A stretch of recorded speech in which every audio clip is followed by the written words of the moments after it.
P of X സമം 2x plus 1 എന്ന ബഹുപദം പരിഗണിക്കാം. എക്സ് 0 ആവുമ്പോൾ പി ഓഫ് എക്സിന്റെ വില എന്തായിരിക്കും?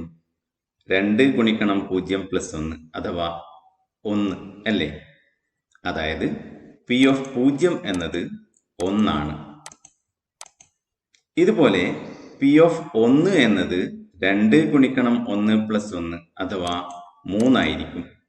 പി ഓഫ് 2 എന്നത് 5ഉം പി ഓഫ് 3 എന്നത് 7ഉം പി ഓഫ് 4 എന്നത് 9ഉം ആണെന്ന് കാണാം.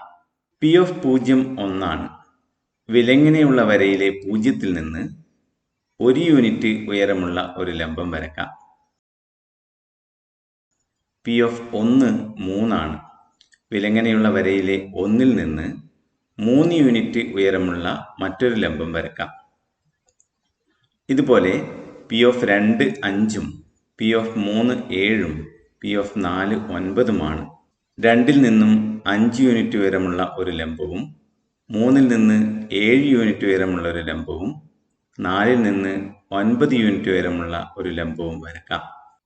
ഇനി ലംബങ്ങളുടെ മുകളിലെ അറ്റങ്ങൾ ചേർത്ത് വരക്കാം. അവയെല്ലാം ഒരേ നേർരേഖയിലാണെന്ന് കാണാം. എക്സ് ആയി മറ്റ് സംഖ്യകൾ എടുത്താലും പി ഓഫ് എക്സ് എന്ന ഉയരത്തിൽ വരക്കുന്ന ലംബത്തിന്റെ അറ്റം ഈ വരയിൽ തന്നെ ആയിരിക്കുമോ? ഉദാഹരണമായി എക്സ് സമം 1/2 എന്നെടുക്കാം. പി ഓഫ് എക്സ് എന്തായിരിക്കും? 2 ഗുണിക്കണം 1/2 പ്ലസ് 1 അഥവാ 2. ഇനി വിലങ്ങനെയുള്ള വരയിൽ നിന്ന് 2 യൂണിറ്റ് നീളമുള്ള ഒരു വര വരക്കാം.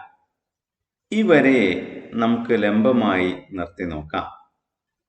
അതിൻ്റെ രണ്ടാമത്തെ അറ്റം ഇതേ വരയിലാണെന്ന് കാണാം. ഇതുപോലെ എക്സ് ആയി വ്യത്യസ്ത സംഖ്യകൾ എടുത്ത് പരിശോധിച്ചു നോക്കൂ.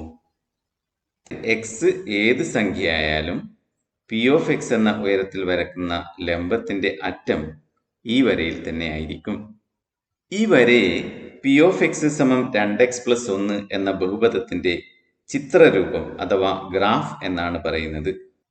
സാധാരണയായി ഇങ്ങനെ ചിത്രരൂപം വരക്കുമ്പോൾ ലംബങ്ങൾ വരക്കാതെ അവയുടെ അറ്റങ്ങൾ മാത്രം അടയാളപ്പെടുത്തി ചേർത്ത് വരക്കാറാണ് പതിവ്.